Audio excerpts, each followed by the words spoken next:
All right, today we're going to break down a pretty radical idea. It's a perspective that connects AI robots, a future where we can make basically anything we want, and, surprisingly, the role Bitcoin might play in all of this. It's a huge picture view that could honestly redefine how we think about tech, money, and what value even means. Okay, let's just dive right in with this quote because it really sets the stage for everything. The core argument here is that all the old conversations, about national debt, deficits, the usual finance stuff, they're becoming obsolete. The real conversation, the one that's going to define the future, is how artificial intelligence and scarce digital assets are about to completely rewire the entire system. So, here's our roadmap for today. We're going to start with something concrete, Tesla's big robo-taxi news, and then connect the dots all the way to this wild new vision for the economy. We'll hit the tech, the economic theory, the financial side, the human divide, and finally, what the market might be telling us about all this right now. All right, first up, Tesla. A recent announcement is being seen as way more than just a new car.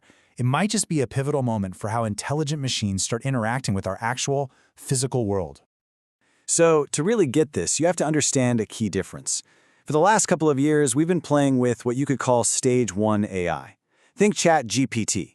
It's amazing at predicting the next word, right? But it's stuck behind a screen. Now we're moving into what's called Embodied AI. This is where intelligence gets a body. It's AI that can see, move, and physically do things in the real world.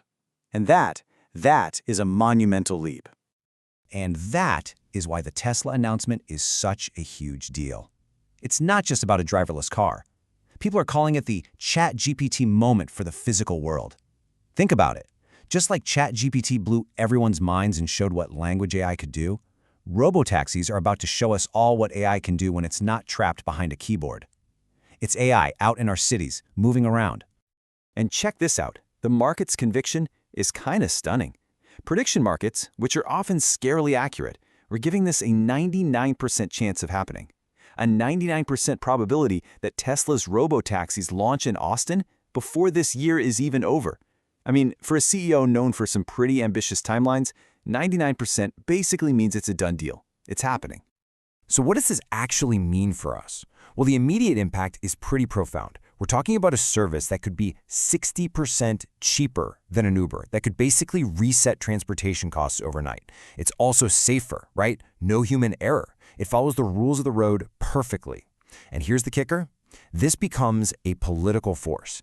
Even if some regulators are hesitant, voters are going to demand services that are cheaper, better, and safer. It's the kind of deflation people will actually line up to vote for. Okay, so if robots driving cars is just the beginning, where does this all lead? This brings us to the core economic theory behind all this, and it is a radical vision for the future that could change absolutely everything. This is the engine of the whole idea. It's called the abundance thesis. The argument is that we're heading towards a future where the cost of all labor, not just factory work, but your desk job too, drops to basically zero. And in that world, the idea goes, we won't need universal basic income. We'll have universal high income because the insane productivity gains from all these robots will get shared with everyone. It's a shift from just helping people get by to everyone sharing an unbelievable prosperity. And this is where things get really mind-bending. I mean, think about it. If everything, goods, services, energy, can be produced for almost free by robots that never get tired, what happens to our whole economic system? Why would you worry about the national debt when you could just create infinite value? The old rules, the rules based on scarcity, they don't apply anymore. But wait a minute. This incredible future of endless stuff creates a really interesting paradox. If everything is abundant, what's actually worth anything? Let's dig into that. Seriously, just pause and think about that. If goods and services and even human labor are basically infinite and free, where does value go? What can you possibly own that can't just be copied or printed or created by an AI with the click of a button? And this is where Bitcoin enters the picture. The crucial point here is that its main role in this future isn't buying a cup of coffee. It's not about payments. It's about being the one thing that is provably, absolutely, and digitally scarce. Its value comes from the only property that you can't replicate in a world of abundance. You just can't make more of it out of thin air. This really just sums it all up. Our entire financial system is built around managing scarcity and the value of time. Well, Bitcoin, with its fixed supply, basically acts as the ultimate anchor in this coming sea of technological plenty. It's the last stop for value when literally everything else can be copied infinitely. So, if this vision seems so clear, why isn't everybody jumping on board? Well, this next part explores the deep, deep ideological divide this whole idea creates, and it's one of the most polarizing topics out there today. And this little story just highlights the problem perfectly. At a dinner with some very sophisticated, very smart finance people, the conversation had to completely stop because the word Bitcoin itself was just too much. It shows you how deep-seated some beliefs are and how hard it is to even have a rational discussion about these new ideas. And it really boils down to two totally different ways of seeing the world. You've got the old world view, which basically trusts in established institutions. Their motto is, the government always wins. Then you have the new world view. Their belief is that technology is just an unstoppable force. Their motto is, the government can't control the internet. And this isn't just a simple disagreement. They are two completely different operating systems for reality.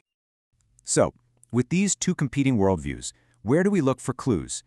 Let's bring this all back to right now and see if the financial markets are sending any signals that this massive shift is actually already happening. Here's a number that will make your head spin. $9 billion. According to public reports from Galaxy Digital, they sold $9 billion worth of Bitcoin for a single client in the month of September alone. I mean, that is a jaw-dropping amount of selling pressure in a very short time. But here's the twist. Instead of causing a panic, the analysis is that this is actually an incredibly healthy, bullish sign. It's not a sell-off. It's a massive transfer of ownership. Think about it. The people selling are the earliest of the early adopters, the OG whales, who are already fabulously wealthy. And who's buying? A whole new, broad base of investors who are quietly building up their positions for the long haul. It's like the old guard is passing the torch. And this table really lays it out. The market today looks nothing like it did in previous cycles. In the past, market tops had crazy, spiking volatility and tons of retail FOMO. Today, volatility is collapsing to 5-year lows. The sellers aren't the general public, it's the biggest, earliest holders. And the whole story is changing, from a simple 4-year cycle to this much bigger narrative about AI and abundance.